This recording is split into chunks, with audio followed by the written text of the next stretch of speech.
Sungguhlah patut dan benar memberkatimu, ya Sang Theotokos, yang selalu terberkati dan sangat termurni, serta Sama Bapa dan Putra dan Roh Kudus. Amin. Shalom Aleichem bersama Mesia. Selamat bertemu kembali saudara dengan saya Arif Bandrit Romo Daniel Biantoro, Ketua Umum dan Pendiri dari Gereja Ortodoks Indonesia. Kita akan melanjutkan acara kita pada saat ini. Saudara yang belum, saya mohon untuk subscribe, untuk memajukan program ini, untuk klik itu like-nya, klik itu juga tanda lonceng notifikasi, serta share kepada teman-teman saudara, supaya mereka juga mendapatkan pengetahuan seperti saudara yang dapat di sini. Kalau saudara merasa terbeban, berarti Roh Allah dan Roh Kristus sama saja. Disebut Roh Allah karena asalnya memang tinggalnya di dalam Allah. Disebut Roh Kristus karena sampainya kepada kita dicurahkannya melalui Sang Anak ini yang gelarnya adalah Kristus. Terus? Ia bukan milik Kristus. Iya. Terus? Tetapi jika Kristus ada di dalam Nah, ketika Roh Kristus itu hadir, Roh Kudus itu hadir, dia menghadirkan Kristus di dalam kita. Jadi roh yang satu itu disebut Roh Bapa karena keluarnya dari Bapa.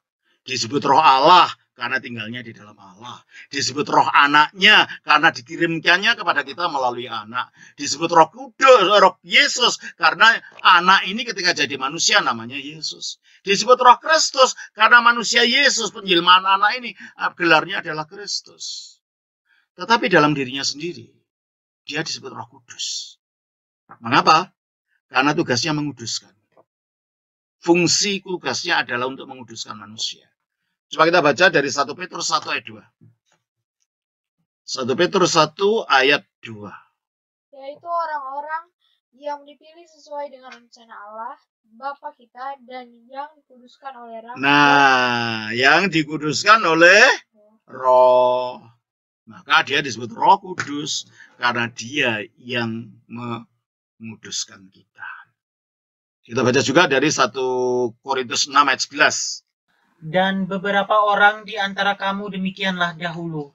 Tetapi kamu telah memberi dirimu disucikan, kamu telah dikuduskan, kamu telah dibenarkan dalam nama Tuhan Yesus Kristus dan dalam Roh Nah, Allah. kamu telah dikuduskan, kamu telah disucikan, kamu telah dibenarkan dalam nama Tuhan Yesus dan dalam Roh Allah kita. Berarti Roh Allah itu menguduskan, maka dia disebut Roh Kudus.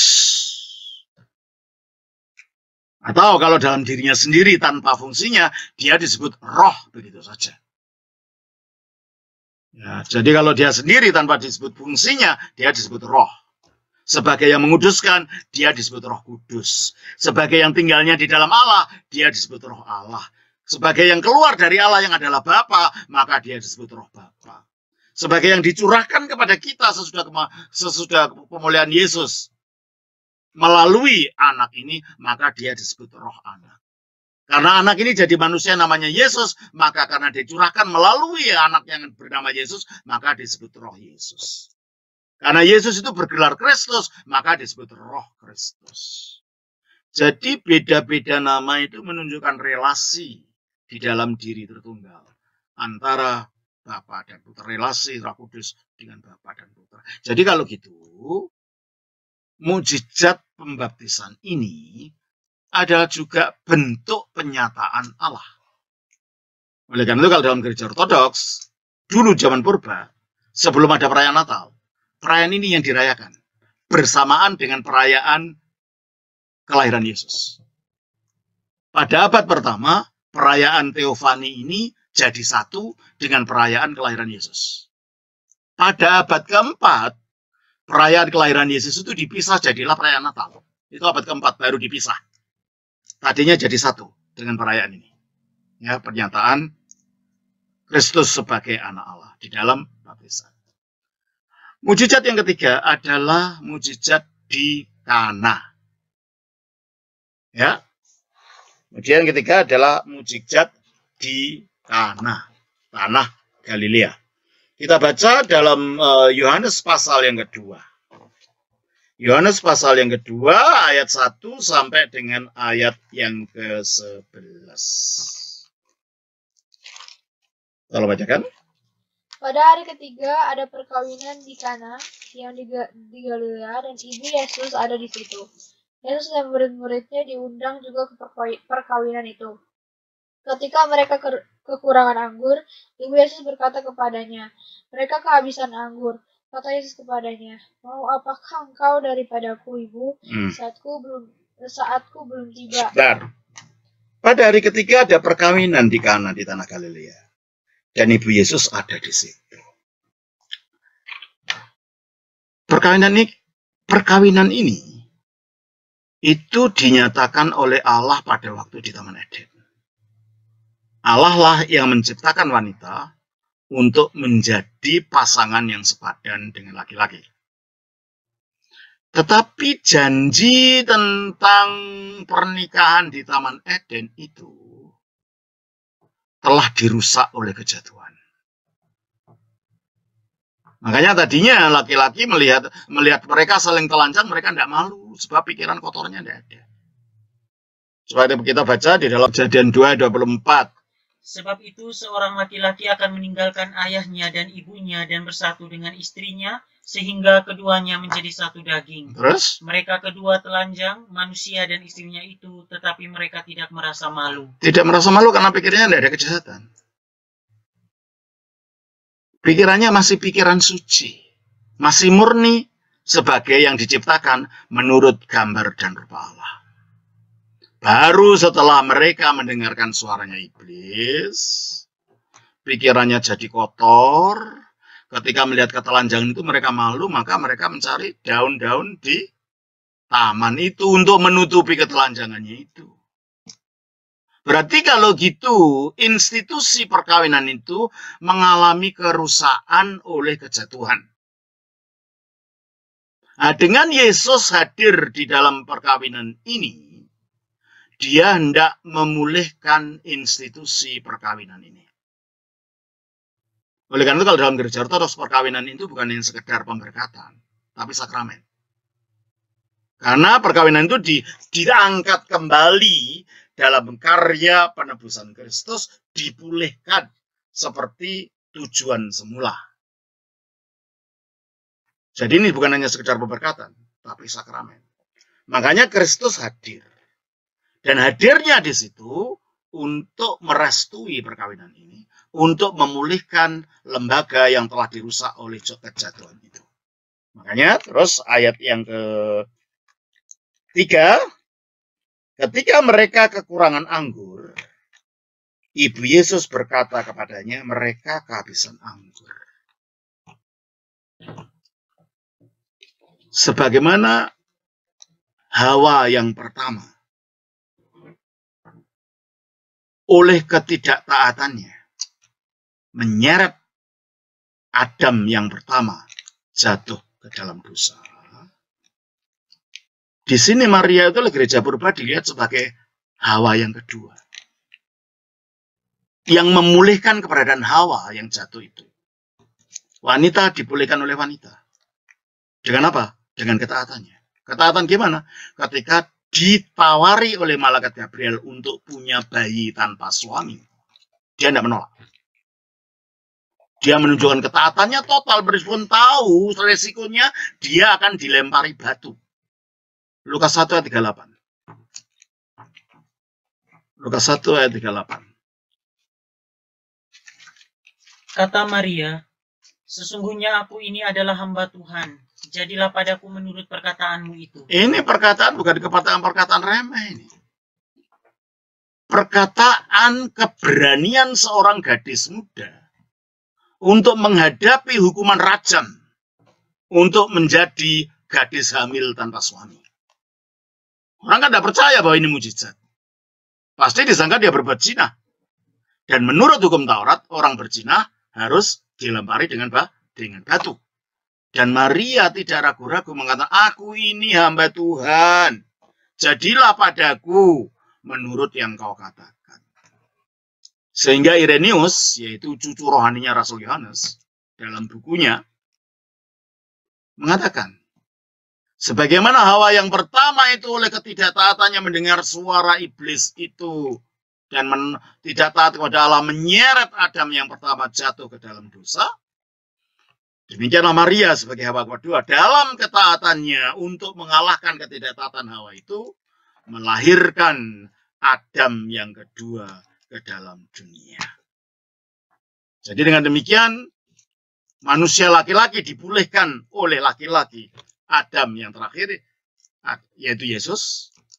Manusia perempuan dipulihkan melalui wanita dalam kerelaan Maria untuk menjadi bunda sang penebus dengan mengatakan, aku ini hamba Tuhan, jadilah padaku menurut yang kau katakan, tanpa memperdulikan rasa malu yang harus ditanggung dan tanpa memperdulikan bahaya yang akan menanti dia kalau sampai ketahuan orang dan dia dilempari batu.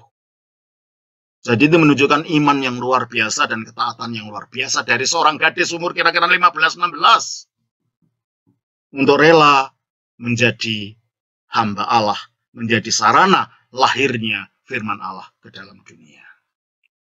Nah, pada saat inilah, pada waktu perkawinan ini, hadirlah Adam yang kedua dan Hawa yang kedua di dalam perkawinan ini.